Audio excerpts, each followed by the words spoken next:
I blocked my father's cards. Now he'll have to beg me even to buy bread, exclaimed the son triumphantly, imagining himself omnipotent. But at 7 p.m., when he entered his house, he froze in shock. His wife was sitting on the floor, sobbing. Your father canceled the lease. We have nowhere to live. Before we continue, please subscribe to the channel and let us know where you are listening in the comments. The card reader beeped twice. Rejection. I tried again. Same result. The barista's apologetic smile told me this wasn't a machine error. Sir, it's declining again. Do you have another form of payment? I pulled out my secondary card, the one I kept for emergencies. That's impossible. I used this card yesterday. She ran it through. Another beep. Her face flushed pink above her green apron. The terminal says to contact your bank. I'm sorry. I waved her off and stepped aside, letting the woman behind me order her complicated latte. Keep the coffee, I'll sort this out. Outside Peachtree Coffee House, the February morning had turned cold. My post-jog warmth evaporated as I stood before the ATM, inserting card after card. Each screen flashed the same message. Card services temporarily unavailable. Contact your financial institution. Confusion settled in my chest. Not panic, not yet. I'd been a law professor for 33 years before retirement. Problems had logic. Solutions had procedures. This would be a simple mix-up, easily corrected. The SunTrust branch opened at 9. I arrived at 9:30, still wearing my jogging jacket over a damp t-shirt, and approached the first available representative. She was young, efficient, her fingers flying across the keyboard as I explained the situation. I need to understand exactly what third-party initiated means. Her eyes scanned the screen, narrowed slightly. Someone with authorized connection to your account requested the freeze. I'm the only account holder. I authorize nothing. The system shows proper protocols were followed, Mr. Nichols. Her tone shifted, sympathetic but final, the voice of institutional procedure. Then your protocols are flawed. I want this reversed immediately. She clicked through several more screens, her expression tightening with each page. That requires investigation. We'll contact you within 72 hours. 72 hours. 3 days without access to my own money. I photographed the screen before she could minimize it. Red flag notation clearly visible. Freeze initiated by authorized third party. Suspicious activity protocol. She noticed but didn't object. The damage was done anyway. Walking to my car, something Austin said last month surfaced in my memory. He'd stopped by on a Sunday afternoon in January, casual as always, asking about setting up emergency access to my accounts. Just in case something happens to you, Dad, you're not getting any younger. It's just sensible planning. I'd refused politely but firmly. I didn't need a financial guardian at 67. My mind was sharp, my health solid, my affairs in order. Apparently, he'd found another way around my refusal. I drove past his neighborhood on the way home. Maple Ridge Drive, a quiet street lined with oaks. The rental house with the blue shutters that he and Velma had moved into 2 years ago sat peaceful in mid-morning light. I parked across the street for 5 minutes, engine idling, watching the empty driveway, processing what this meant, what he'd done. Why? At home, I made coffee manually, paid for with the $20 bill I kept in my wallet for exactly these small emergencies. The afternoon crawled. I cleaned the kitchen counters twice, sorted mail into precise stacks, avoided thinking directly about what I knew was coming. The phone rang at 7 p.m. exactly. No greeting, just Austin's voice, sharp with something I'd never heard from him before. Triumph mixed with cruelty. Did you try buying anything today? I kept my voice steady, professional. My cards aren't working. His laugh came through the speaker, cold, delighted, savoring this moment. I blocked them, every single one. You did what? Now, if you want to buy even a loaf of bread, you'll have to beg me for it. Maybe you'll finally understand who has the power here, old man. I opened my mouth, then stopped. Years of courtroom training kicked in automatically. Never respond in anger. Gather information first. Assess the opponent's position. I let silence stretch between us, counted 5 seconds. That's all you have to say? No pleading? His voice climbed higher, eager for my desperation, hungry for my collapse. We'll see how long that lasts. Call me when you're ready to be reasonable. The line went dead with a sharp click. I sat motionless at my dining table, phone still pressed to my ear, listening to the dial tone's monotonous hum. Not despair flooding through me, something colder, clearer. The fog of confusion from this morning burned away completely. My filing cabinet stood against the far wall, oak veneer gleaming in the evening light. I walked to it slowly, pulled the second drawer, and extracted a folder labeled Rental Properties, Horizon Management. Inside, lease agreements, tax documents, correspondence from the property management company.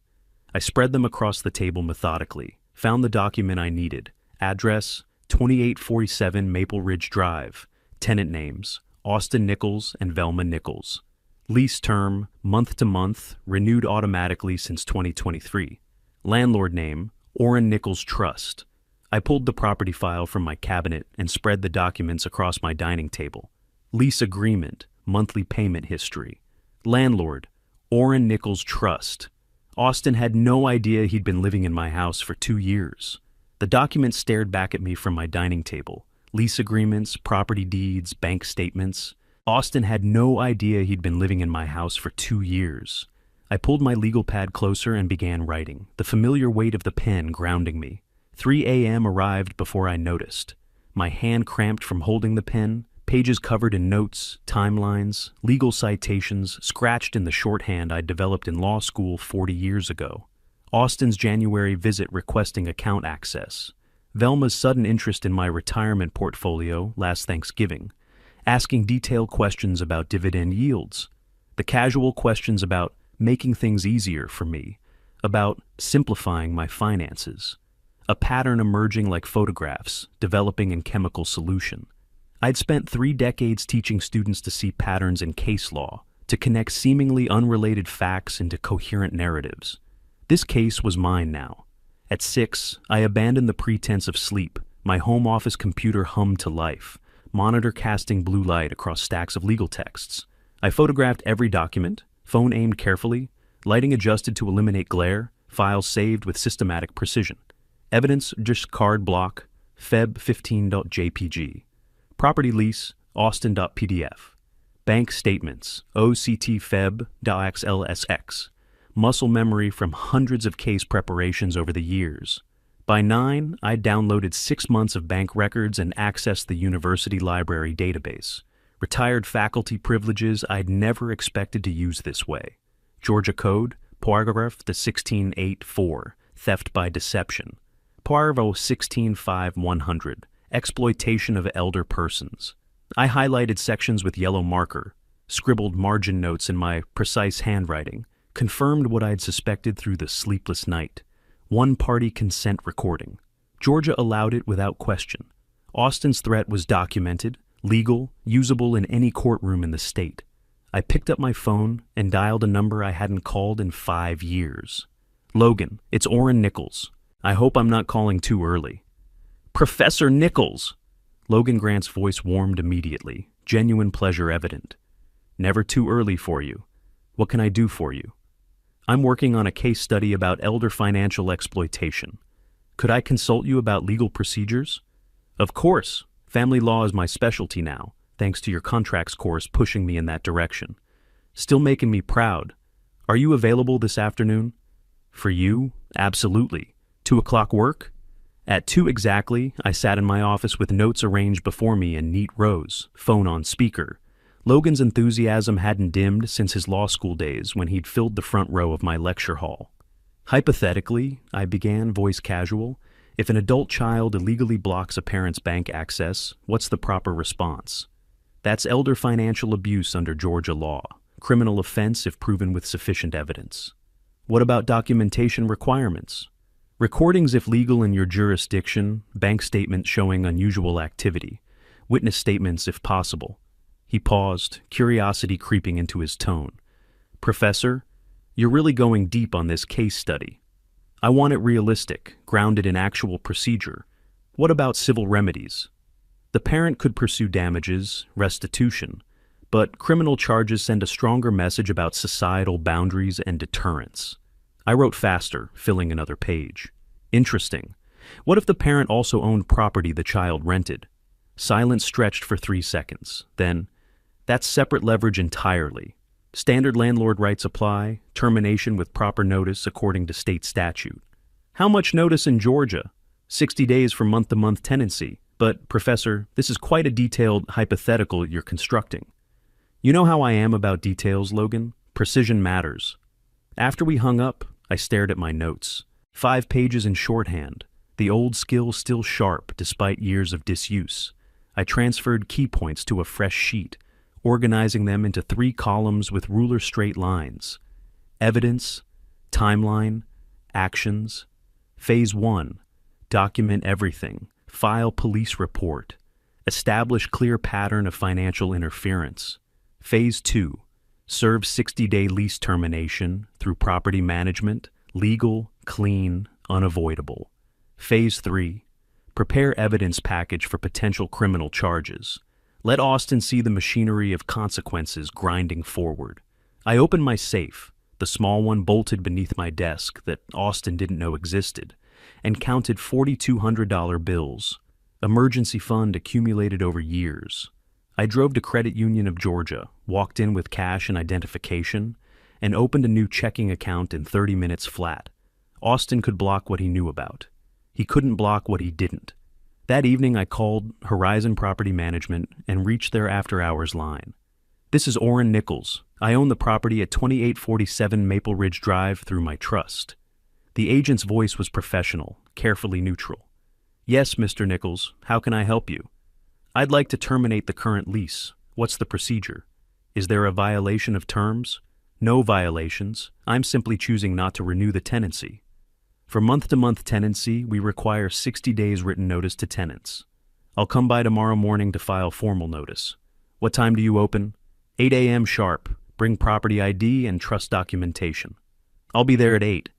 I hung up and reached for my wall calendar. Today was February 27th. I drew a red circle around March 1st with a felt-tip pen, counted forward carefully. May 1st fell on a Thursday. Spring cleaning comes early this year, I thought. I drafted the termination letter on my computer, cross-referenced Georgia landlord-tenant statutes, section by section, ensured every clause aligned with legal requirements, printed 3 copies on official letterhead, signed each one with my full legal signature. At my dining table, I reviewed my notes one final time. Control the evidence, control the outcome. First rule I'd taught for 30 years. You wanted to teach me about power, son. Class is in session. I marked March 1st on my calendar with a red circle. 60 days from there, May 1st. The property management office opened at 8 a.m. I'd be their first appointment. The SunTrust Tower reflected morning sun as I pulled into the parking garage. My briefcase held everything I needed. Documents, recordings, prepared questions. Marcus Patterson would see me today, appointment or not. The receptionist's smile faded when I approached her desk at exactly 8 o'clock. Do you have an appointment with management? No, but I have documented evidence of fraud involving your institution. I can wait while you locate someone appropriate, or I can proceed directly to federal regulators. Her fingers moved to the phone immediately. Let me get Mr. Patterson for you. 15 minutes later, I sat across from Patterson in a glass-walled conference room overlooking Peachtree Street. He was younger than I'd expected. Early 40s, expensive suit, confidence that hadn't yet been tested by someone like me. Mr. Nichols, can you explain the nature of your complaint? I arranged my documents chronologically across the table. Visual timeline, old prosecutor habit from my trial advocacy seminars. Bank statements here, freeze notification there, written timeline in the center. Someone froze my accounts without authorization. Your representative confirmed it was a third party. Account freezes require proper documentation. Exactly, I'd like to see that documentation. I never provided consent. He pulled up my account on his tablet, scrolled through screens, frowned. I'll need to investigate the request chain. You have 48 hours before I file with the FDIC, the Federal Reserve, and Georgia Department of Banking and Finance. I kept my voice level, professional, the same tone I'd use lecturing to auditoriums. I'm reasonable, but I'm also a retired law professor. I know what constitutes financial fraud. His confidence cracked visibly. Let me review this properly. For context, I interrupted, pulling out my phone. This is a conversation with my son 2 days after the freeze. I pressed play. Austin's voice filled the room, sharp with triumph. I blocked them, every single one. Patterson's face went pale. He set down his tablet carefully. That's quite clear. May I have a copy of this? I'll provide it to your investigators, along with timestamps correlating to your freeze order. I paused. Let that sink in. I photographed your system screen showing the third-party notation. Everything's documented. He stood abruptly. I need to escalate this immediately. Can you give me 48 hours? I'm filing written complaints regardless, but I'll wait 48 hours before contacting regulators. I gathered my documents. Insurance, Mr. Patterson. I'm sure you understand. 48 hours later, Patterson called my cell. Marcus Webb, Junior Account Services Officer, had processed a freeze request from a family member concerned about elder cognitive decline. No medical documentation, no power of attorney, no verification protocol followed. Just a favor for Austin Nichols, his friend from college. Webb was fired that afternoon. My accounts were unfrozen within the hour. Patterson apologized profusely, offered compensation for inconvenience. I declined the money, but accepted copies of the internal investigation report. More evidence for the file. At 2 o'clock, I walked into Atlanta Police Department Zone 2 precinct with a USB drive in my jacket pocket and copies of the bank's findings in my briefcase. Detective Rivera looked tired, skeptical, until I started talking. You're filing for financial exploitation? Elder financial abuse, identity fraud, and conspiracy to commit fraud. My son used a bank employee to freeze my accounts illegally. Do you have documentation? I placed the drive on her desk. Recorded confession, bank investigation findings, witness statements, written timeline of events. It's all labeled by date and category. She plugged it into her computer, clicked through folders. Her eyebrows rose with each new file she opened. This is thorough. Most people come in with just complaints and anger. I taught evidence law for 30 years. Old habits persist. She took my statement, 30 minutes of detailed questions I answered precisely, assigned a case number, explained the investigation process. Weeks, possibly months. Austin would be interviewed, bank records would be subpoenaed. I thanked her, shook her hand, and left with my case number written on a card in my wallet. By 4 o'clock, I sat in Horizon Property Management's Buckhead office. The administrator was efficient, professional. 3 copies of a lease termination notice spread before us. She reviewed my trust documentation, verified my photo ID against their records. What's the reason for termination, Mr. Nichols? I'm exercising my right as property owner. No reason required for month-to-month tenancy under Georgia law. She typed rapidly. Understood. The tenants are, let me check, Austin and Velma Nichols. Correct. Related to you? That's irrelevant to the lease termination. She caught the edge in my voice, nodded quickly. Of course. We'll process this immediately. I signed all 3 copies with my full legal signature. She kept 2, handed me 1 for my records.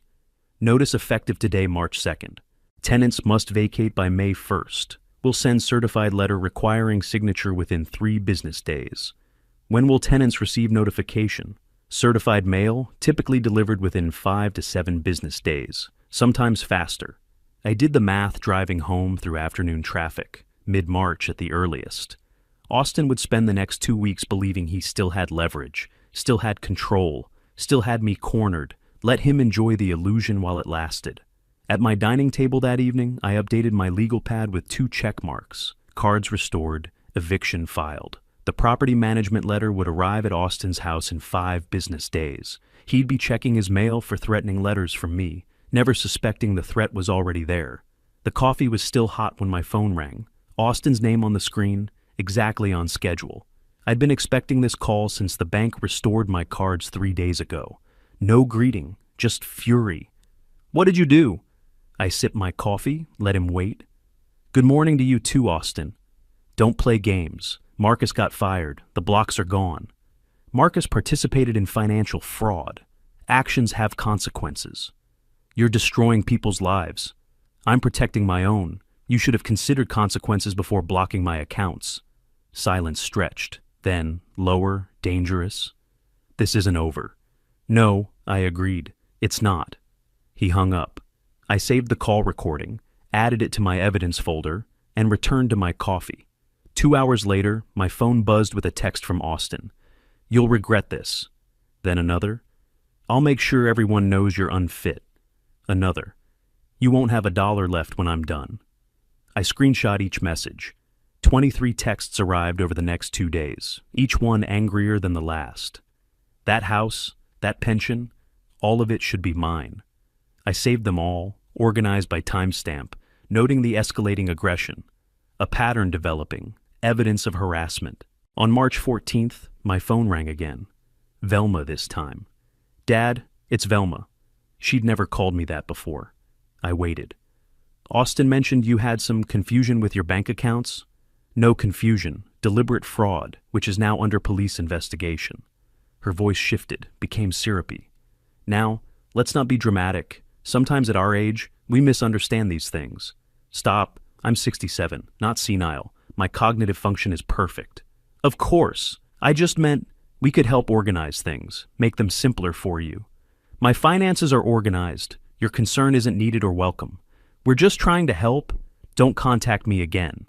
I hung up, immediately saved the recording. My phone had been automatically capturing everything since Austin's first threat.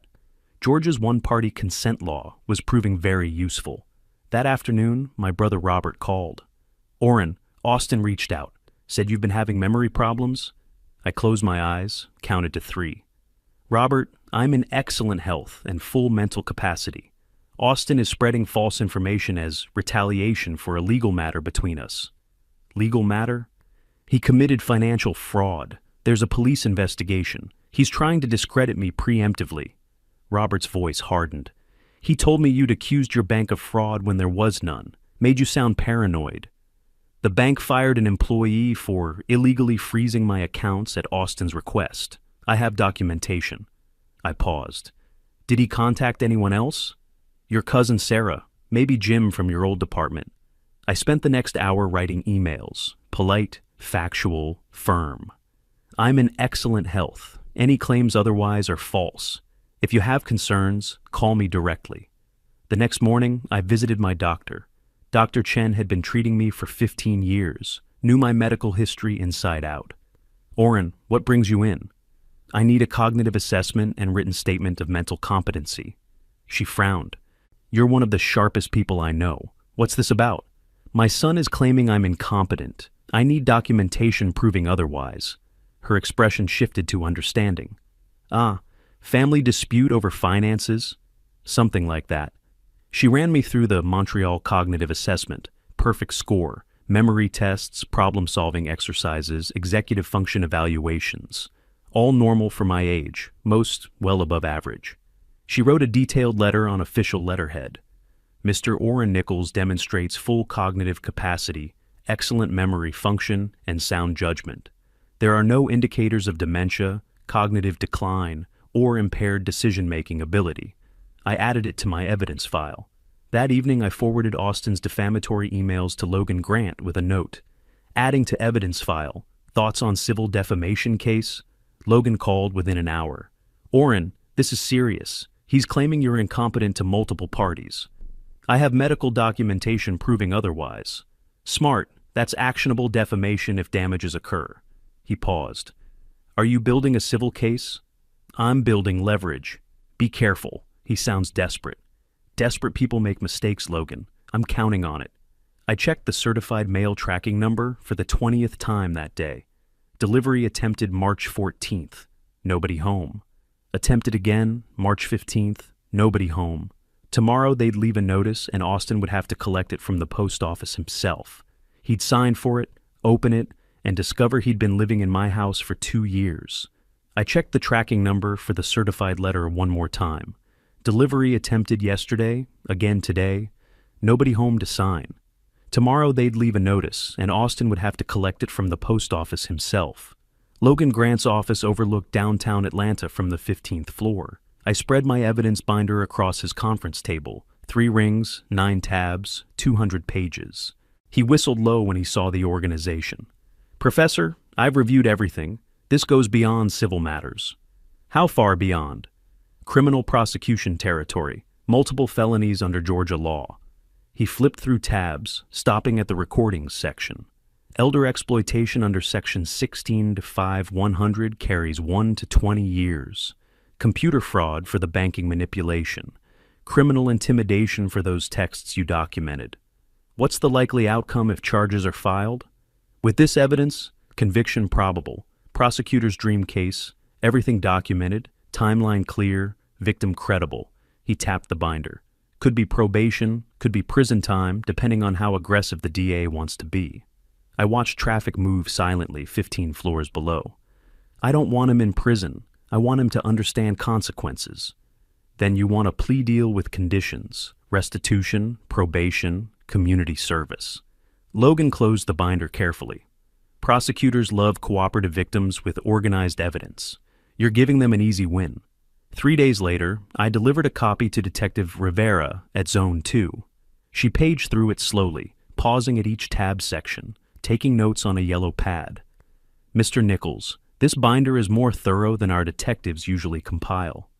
30 years teaching evidence law, force of habit that never quite fades. The DA's office will appreciate this. We're building toward formal charges now that Webb's cooperating fully as part of his plea arrangement. Timeline, 60 to 90 days for full investigation. Standard procedure, interviews, record subpoenas, cross-referencing statements. You'll be the first to know when we move forward. I spent the following week creating a visual timeline on my office wall. Color-coded index cards connected with string. Red for Austin's actions, blue for my responses. February 15th, cards blocked. February 17th, Austin's threat call. March 2nd, bank investigation. March 3rd, police report filed. April 15th, eviction notice sent. The pattern was clear, methodical, prosecutable. April 15th arrived. Horizon Property Management processed the formal eviction notice as planned. I imagined it making its way through the postal system, certified, requiring signature, impossible to ignore once received. The document was simple, legal, devastating. To Austin Nichols and Velma Nichols. From property owner Orrin Nichols Trust. RE. Termination of month-to-month lease agreement. Effective date May Verns 2025. I checked the tracking number obsessively. April 16th, delivery attempted, nobody home. April 17th, attempted again, nobody home. April 18th, notice left at residence. Must collect from post office within 15 days, or it would be returned to sender. Then nothing. No pickup, no signature, just available for pickup at North Druid Hills Post Office. 1 day passed, 2, 5, a week. I called Logan on April 23rd. The notice was sent over a week ago. They're not picking it up. They might not realize it's important mail. They'll realize soon enough. May 1st doesn't change regardless. You're giving them barely 2 weeks to move if they wait much longer. They had 60 days from the filing date. Their delay isn't my concern or responsibility. While organizing property files that week, I found Austin's original lease from April 2023. Page 3, Landlord Disclosure section, printed clearly. Landlord, Orrin Nichols Family Trust, managed by Horizon Property Management. Below it, Austin's signature in blue ink, dated April 18th, 2023. I acknowledge receipt and understanding of all terms. He knew. He'd signed knowing I owned the house, then told Velma he'd networked for a great deal through professional connections. 2 years of lies to his own wife. I photographed that page with my phone, uploaded it to my evidence folder, labeled it Lease Acknowledgement Proof. By April 27th, the tracking still showed available for pickup. 11 days sitting at the post office. Every day that passed reduced his preparation time, compressed his options, intensified the pressure he'd face when reality finally arrived. I felt no guilt, only cold satisfaction at the symmetry. Austin had wanted me helpless, dependent, begging. Now he'd learned precisely what helplessness felt like. That evening, I prepared for the inevitable phone call, wrote possible responses on a legal pad, anticipated begging, threats, manipulation attempts, practiced my tone aloud in my office, calm, final, unmoved. Each phrase precise, stripped of emotion. Set my phone to record automatically. Tomorrow was the 28th. Something in my gut told me Austin would finally collect his mail. I checked the tracking number one final time before bed. Still waiting at the post office. 11 days now. Tomorrow was the 28th, and I suspected Austin would finally collect his mail. My phone sat on the table beside my dinner plate, fully charged. I'd been expecting the call all day, ever since the tracking showed item picked up at 6:17 p.m. The book in my hands was just camouflage for waiting. The phone rang at 7:35. Hello, Austin? Dad, please. The eviction notice. You received it. Good. We have 3 days. Only 3 days to move. You had 60. You ignored certified mail for 2 weeks. I didn't know it was important. His voice climbed, panic sharpening each word. Ignorance isn't exemption from consequences. Please, just give us 2 more weeks. That's all we need. No. We have nowhere to go. We can't find a place in 3 days. That's unfortunate, but not my concern. You're my father. Doesn't that mean anything? I let silence stretch for 5 seconds. You should have considered that before blocking my ability to buy groceries. I'll fight this eviction. I'll take you to court. Please do. I follow Georgia law precisely. You'll lose and accumulate legal fees. I kept my voice level, almost bored. The 60-day notice was properly served. Your failure to collect it promptly doesn't invalidate the deadline. I'll tell everyone what you're doing, throwing your own son out. After you spread lies about my mental competence, try it. See how that works for you. You're destroying my life. No, I'm ending your free ride in my property. I paused, heard Velma screaming something in the background. Why are you doing this to me? This was the moment I'd been waiting for. You told me I'd need to beg you for bread. Do you remember saying that? Silence, then breathing, ragged and quick. You wanted me helpless, vulnerable, dependent on your mercy. I let each word land separately. Now you understand how it feels. I was angry. And I'm providing education. Use these 3 days wisely. I'm your son. You were my son. Now you're a tenant whose lease has ended. I'll apologize. I'll make this right. Too late. The May 1st deadline stands. There must be something. Pack efficiently. Goodbye, Austin. I hung up before he could respond. Set the phone down gently on the table. My hands were steady. No trembling, no second guessing. Just the quiet certainty that this was precisely what needed to happen. The phone rang again immediately. I let it go to voicemail. Again. 5 calls in 10 minutes, each one unanswered, then a text. Please call me back. Another. We can work this out. Another. I'm begging you. I screenshot each message, saved them to my evidence folder labeled Post-Eviction Notice Reaction. At 8:15, Velma called. I answered. Dad, it's Velma. I asked you not to call me. Please listen. Austin made mistakes, but we need help. You called me senile. Suggested I needed financial guardianship. Those weren't mistakes, Velma. Those were calculated attacks. We were just concerned. You were concerned about accessing my money. There's a difference. I heard her breathing change, preparing another angle. The eviction stands. Don't contact me again. I hung up, blocked both numbers. My dinner had gone cold. I reheated it in the microwave, ate slowly, methodically. The food tasted exactly as it should. No guilt coating my throat, no regret souring my stomach. Just chicken, rice, vegetables, sustenance. At 9 o'clock, I opened my laptop and checked the property management portal. A note from the administrator. Tenant contacted our after-hours line at 7:47 p.m. requesting lease extension. Per your prior instructions, extension denied. Tenant reminded of May 1st deadline and consequences of holdover tenancy. Perfect. I marked April 28th on my wall calendar with a red X. Below it, I wrote, Strike delivered. May 1st was 3 days away.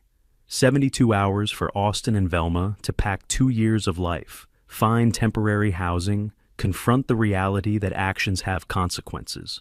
I thought about Austin's voice on the phone, the progression from demands to begging, the moment he realized I wouldn't bend, the moment he understood he'd misjudged everything. You wanted to teach me about power, son, class concluded.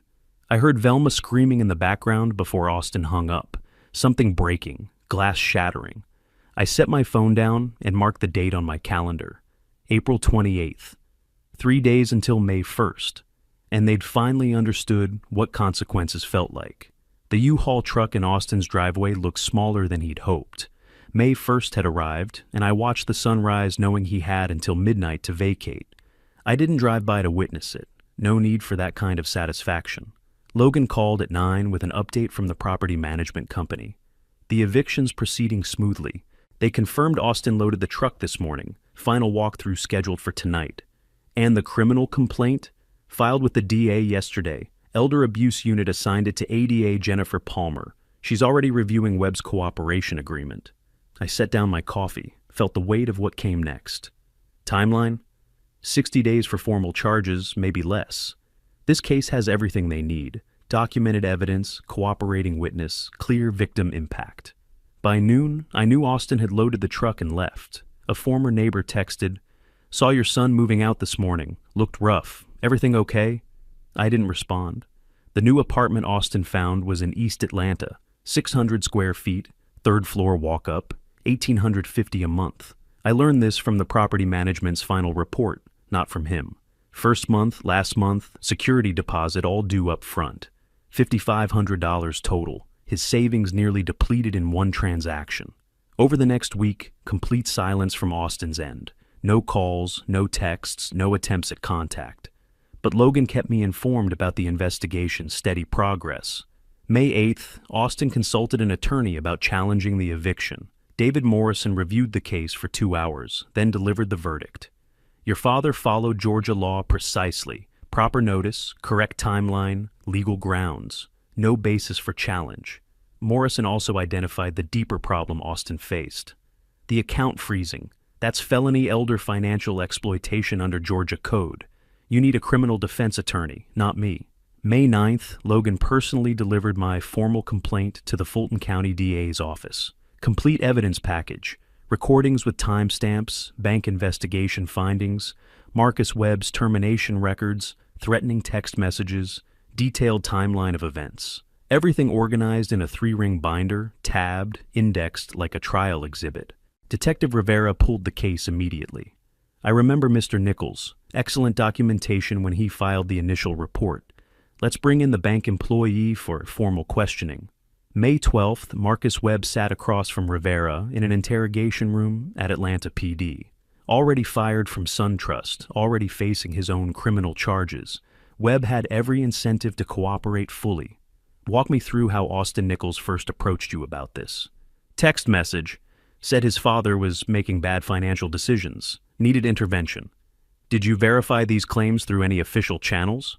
No. Austin's been my friend since college. I trusted him without question. So you froze the accounts based solely on Austin's word, without any medical documentation or legal authority? Webb's shoulders slumped. Yes, I know I shouldn't have. I've lost my job over this mistake. I'm cooperating completely. Do you still have those text messages? All of them. I'll forward everything to your email right now. Webb's phone contained 23 messages from Austin over a 2-week period in February. The key piece of evidence. February 10th, Austin wrote, "Can you freeze his accounts temporarily? He's being irrational with money, making poor choices. Just until he agrees to let me help manage things properly." Webb's response, "This is highly irregular, but for you, I'll make it work. Give me until tomorrow." Conspiracy to commit fraud. Written documentation of intent. The DA had everything needed for prosecution. May 20th, a process server climbed 3 flights of stairs to Austin's new apartment and knocked. "Austin Nichols?" "Yes." "You've been served. Have a nice day." The legal document read, "Subpoena to appear. Criminal investigation. Draft 2025, EA Worth 347. Matter of financial exploitation complaint filed by Orrin Nichols. Required appearance, May 28th, 10 a.m. Listed status, subject, just suspect. I received Logan's update that evening by phone.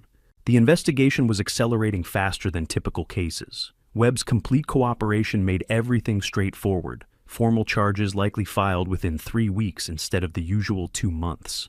"How's he handling it?" Logan asked carefully. "I don't know. We haven't spoken since April 28th. He'll probably try reaching out soon. Desperation does that." "I know." I marked May 20th on my wall calendar with a red pen. Austin would appear for formal questioning in 8 days. 8 days to prepare for an interrogation he couldn't possibly survive with his lies intact. The process server's footsteps echoed down the apartment stairwell. Austin stood in his doorway, subpoena trembling in his hands, reading the word suspect over and over.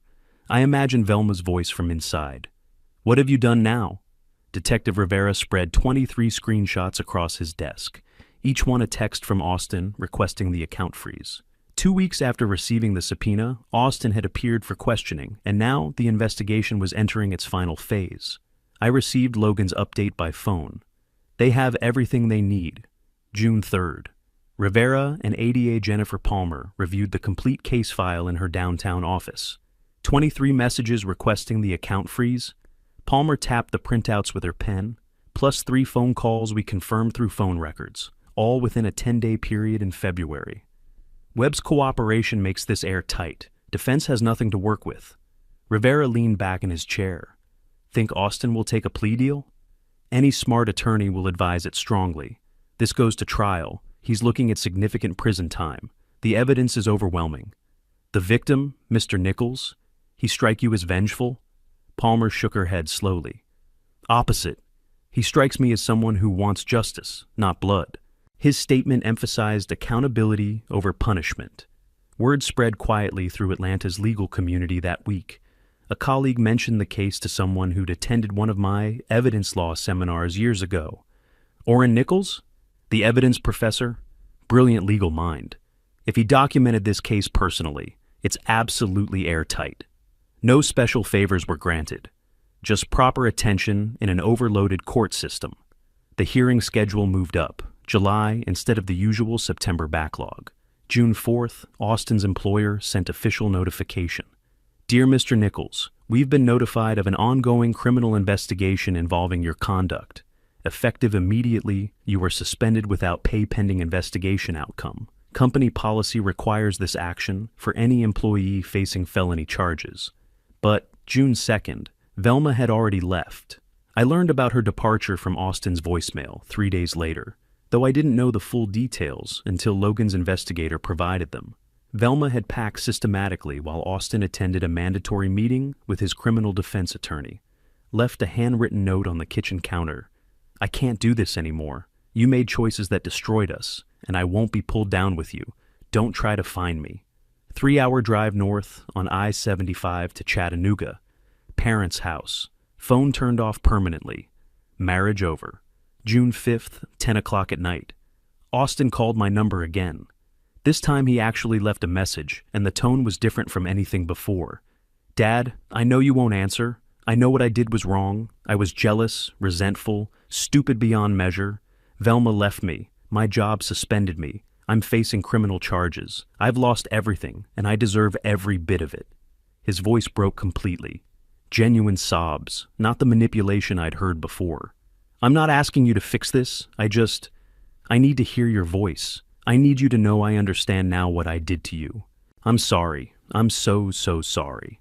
I listened to the recording the next morning while eating breakfast, heard the brokenness, the authentic collapse, felt the complexity wash over me, pity mixed with sadness, but also firm resolve that justice had to continue its course. I waited 2 hours before calling back. Let him sit with uncertainty. He answered on the first ring. Dad, I heard your message. Silence. Just ragged breathing on the other end. I believe you're sorry now. But sorry doesn't undo what you did. You tried to make me helpless, spread lies about my mental competence, threatened me repeatedly. I know, I understand that completely now. The legal system will determine appropriate consequences. That's how civilized society works. Will you testify against me if they ask? If required, yes, but I expect they'll offer you a plea deal instead. And after everything's done, his voice barely audible. Can we ever have anything again? I don't know, Austin. Maybe someday, but not anytime soon. First, you need to accept full responsibility. Not because I'm forcing you, because it's the right thing to do. I will. I swear I will. Then do it through the legal process. That's the proper way to demonstrate you've learned. I hung up gently, not in anger. That same afternoon, Ada Palmer called my number directly. Mr. Nichols, we're preparing plea deal terms for your son. Do you have any input on what you'd like to see? Accountability, formal admission of guilt on the record, restitution for costs I incurred during this ordeal. Preference on prison time? I don't need him incarcerated, Ms. Palmer. I need him to understand that actions have real consequences that can't be escaped. That's very measured of you, Mr. Nichols. I taught law for 30 years. I believe in the system working properly, not in revenge for its own sake. Logan called an hour later with additional details from his contacts. Austin's attorney, Robert Chen, had already signaled strong willingness to negotiate. The evidence was overwhelming and irrefutable. Chen had reviewed everything carefully and told Austin bluntly, "I can't beat this case. I can only negotiate the best possible outcome for you." Plea deal terms would likely include 3 years probation, 200 hours community service, full restitution of my legal costs, and formal admission of guilt in open court. No prison time if Austin cooperated fully and showed genuine remorse. Justice without destruction. Accountability without vengeance. The law working as it should. I updated my personal journal that evening, wrote about the difficulty of maintaining firm boundaries with someone I'd raised, loved, taught, about the necessity of consequences even when delivering them causes pain to both parties. After I hung up, I sat at my desk for a long while. Austin's voicemail had revealed genuine remorse, perhaps arriving too late. The plea deal paperwork would arrive within 2 weeks, and then he'd face the choice: accept responsibility or gamble everything on a trial he'd lose. The plea agreement arrived by email on June 18th, 12 pages of legal language that translated to one simple truth. Austin would admit everything. Logan called that evening to explain the terms, and I listened quietly, feeling neither victory nor defeat. On July 15th, I put on my charcoal suit and waited for Logan to drive me to the courthouse. We arrived at Fulton County Superior Court at 9:15. The building's marble floors and high ceilings reminded me of trials I'd observed during my teaching career, back when I analyzed legal strategy from a comfortable distance. Different experience entirely as the victim. ADA Jennifer Palmer greeted us outside courtroom 5C on the 3rd floor.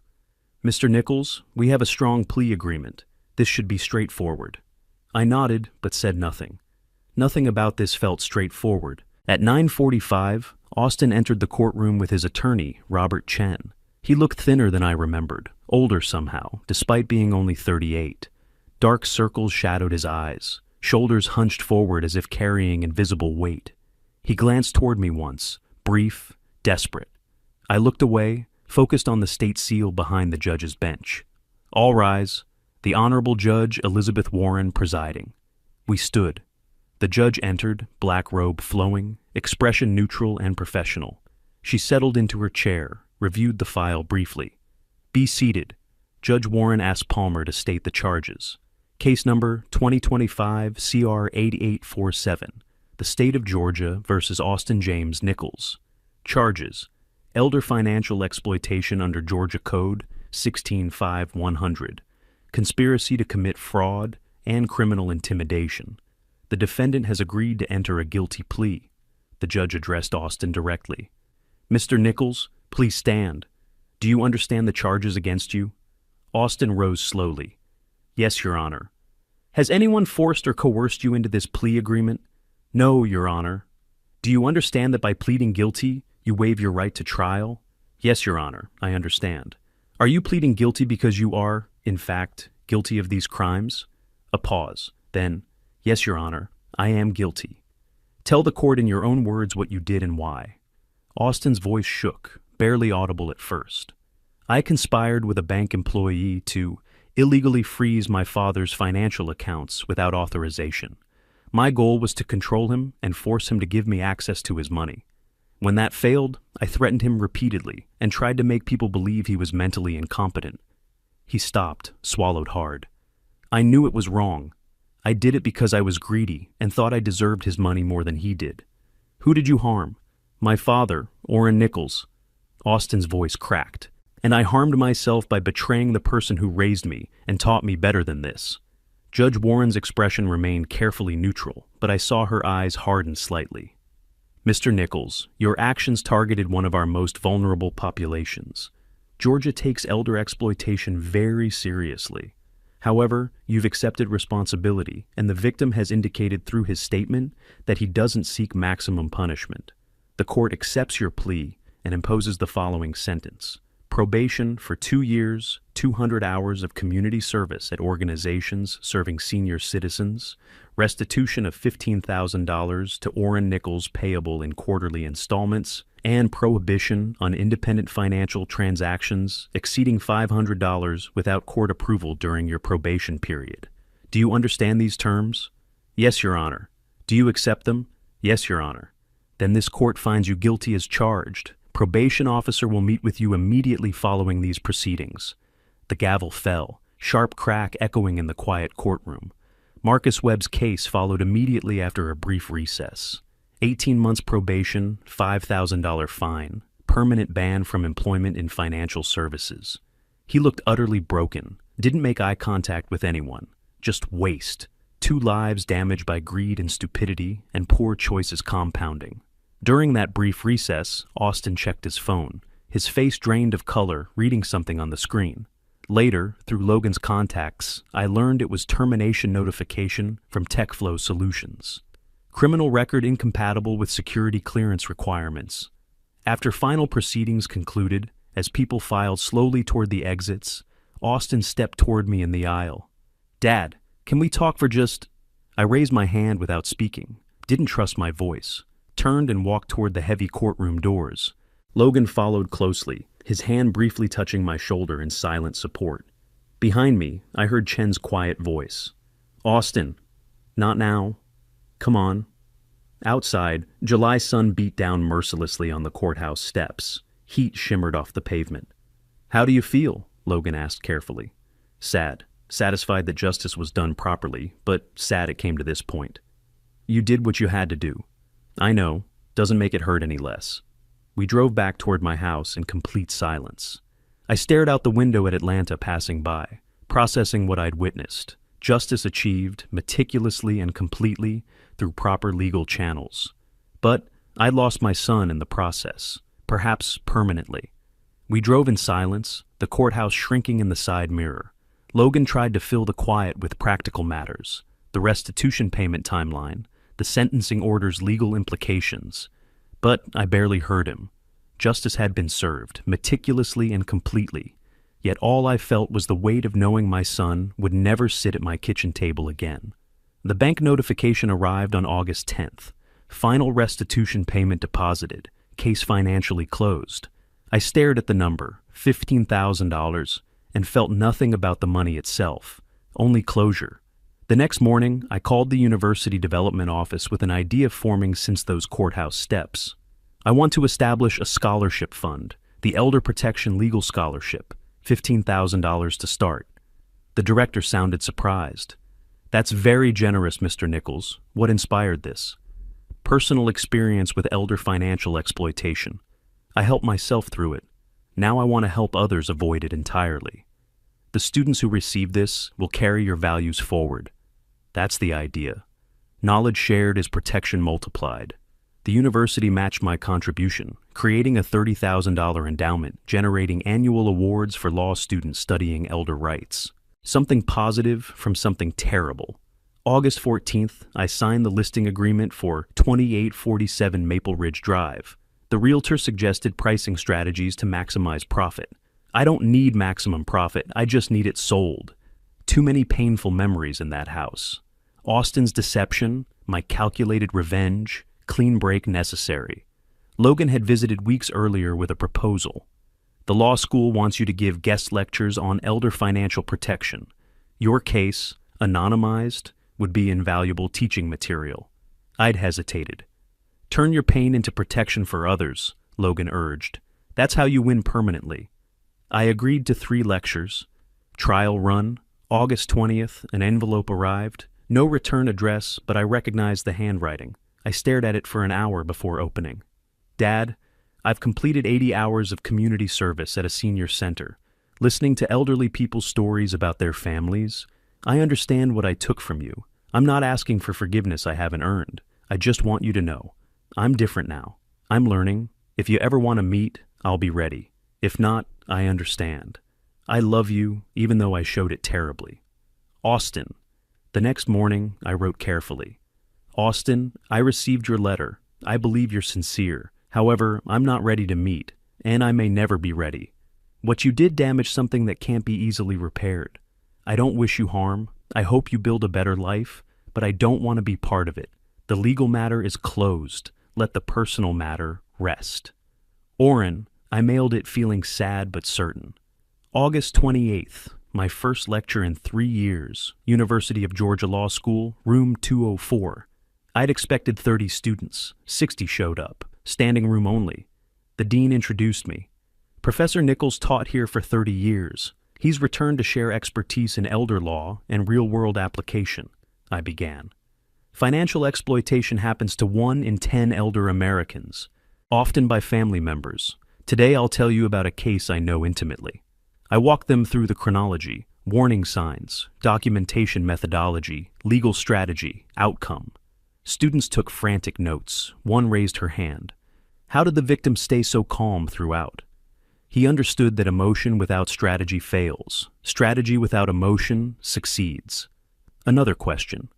Would reconciliation ever be possible? I paused, genuine emotion showing. Forgiveness and reconciliation are different. One can forgive without allowing someone back into their life. The victim forgave the betrayal's existence, but not its consequences. What's the most important lesson? Documentation, evidence. Never assume family won't hurt you, but always have proof when they do. After the lecture ended, students surrounded me. A young woman approached. Professor, thank you. My grandmother faces a similar situation. This helps me know how to help her. I handed her a detailed resource list I'd prepared. Another student asked, will you teach a full course on this? I smiled, first genuine smile in months. We'll see, but I think I have more to share. That evening, I sat in the campus courtyard, where I used to walk between classes decades ago. Students crossed the quad, carrying books, arguing about cases, living the intellectual life I'd once lived. The scholarship would help future lawyers. The lectures would protect future victims. Pain deliberately transformed into protection. Not a happy ending, but a meaningful one. I sat in the courtyard as evening settled over the quad, watching students debate legal theories beneath the old oak trees. Somewhere across town, Austin was probably finishing his warehouse shift, returning to his small apartment alone. I'd lost my son, but I'd found something else. The ability to transform betrayal into protection, pain into purpose, and one family's tragedy into lessons that might spare countless others. If you like this story, please like this video, subscribe to the channel, and share your impressions of this story in the comments. To listen to the next story, click on the box on the left. Thank you for watching.